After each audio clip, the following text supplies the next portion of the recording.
welcome. My name is Debelak. Today I will be giving you a speech on corporal punishment. What do you think of when you hear the words corporal punishment? You most likely think of somebody beating a child so hard that they leave bruises and welts on the child's body. This is not the case. Corporal punishment is actually a form of punishment that is used to get the child's attention. That's what you want to do whenever you give corporal punishment. You do not want to beat the child out of anger because this might lead to abuse. The other thing you do not want to do is hit the child and then not explain why you're hitting the child. Corporal punishment is meant to correct the actions that the child is doing. Many people would say that corporal punishment is wrong and unjust and that it's not fair. That is not necessarily true. If done right, corporal punishment can be a very effective way to raise children. In fact, if done right, it can lead to a very healthy life. One thing that you'll often hear is, "I was beat as a child and I'm just fine." And the fact is it's true. Most children in my day and age corporal punishment was used on them, and they are fine. It's only to be used in a loving environment.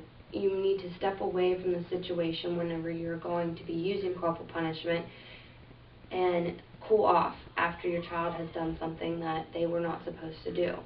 Then you need to go back, fulfill the punishment, and then explain to them exactly what they did wrong, why it should not be done, and why this was the punishment that you used. Research has shown that children respond very well to corporal punishment. One thing that a lot of people that are against corporal punishment will say is that there are other forms of punishment that will work. Well, the other forms of punishment are going to be timeouts. Yes, timeouts do work, but the problem is that young children have a very short attention span. So if parents don't understand that, they will leave their child in timeout for too long. The child then forgets what they did wrong in the first place, and the punishment's not effective.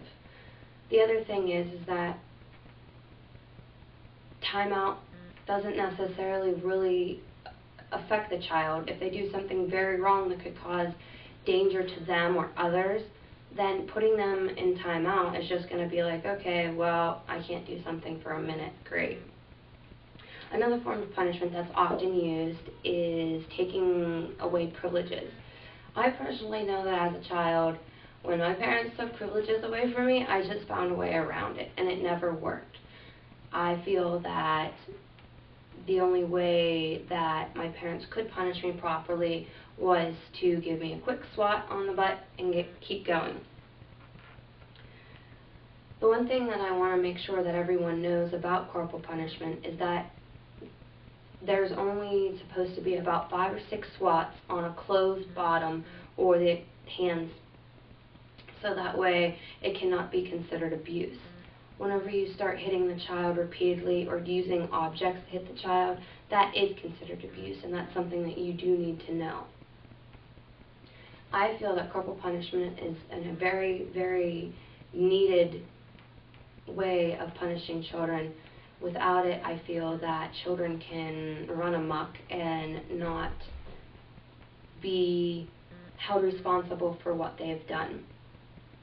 While I do think that other forms of punishment can be effective if done right, I feel that the severity of certain actions need to be punished by corporal punishment.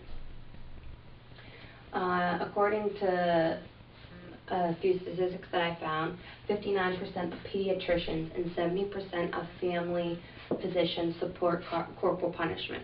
That's a very high statistic to say that obviously it's working.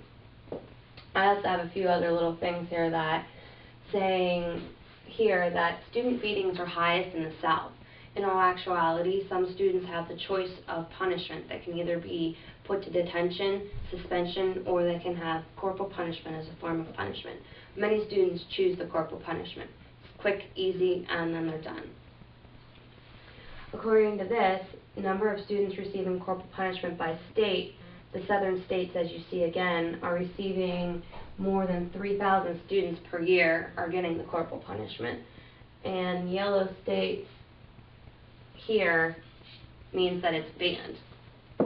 Another interesting fact that I found about corporal punishment is that corporal punishment is most likely to be legal in Republican states and banned in states that are mostly Democratic. Percentage of parents using corporal punishment by age of child. The parents are most likely to use corporal punishment on children between the ages of 3 and 4. If any of you have children, then you'll know that children at that age are adventurous and want to check things out, and for their own good to give them a quick swat, say no, and catch their attention so that they don't do anything wrong to endanger themselves. Here is an article where it says pupils call the shots. Howard Brown praises the short, sharp shock at primary school in the 1930s. I received one only of these, a secondary level the same. Each had a profound, lasting learning effect, which in retrospect was positive. That is something we have lost. Another point I take from Mark Gold's piece is Mary Marsh's students' character, which they helped to write. The secret of beating bullying and indiscipline without corporal punishment is set up a learner's council and let them call the shots. Basically, that means that your own students would punish you.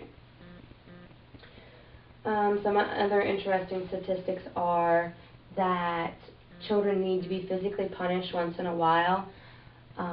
Females between the ages of 55 and 64 and 35 and 44 feel that corporal punishment should be used.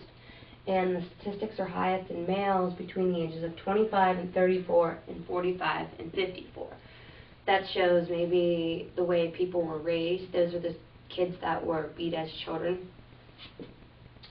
Another little funny article that I found was that school incidences decreased by 95%, and next to the principal is a big stick. I just thought that was kind of funny.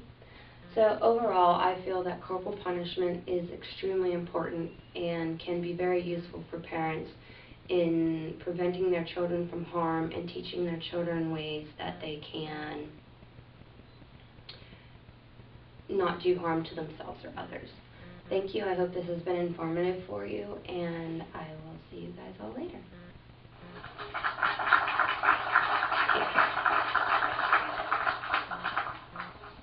Thank you. Can you go ahead and shut it off for me?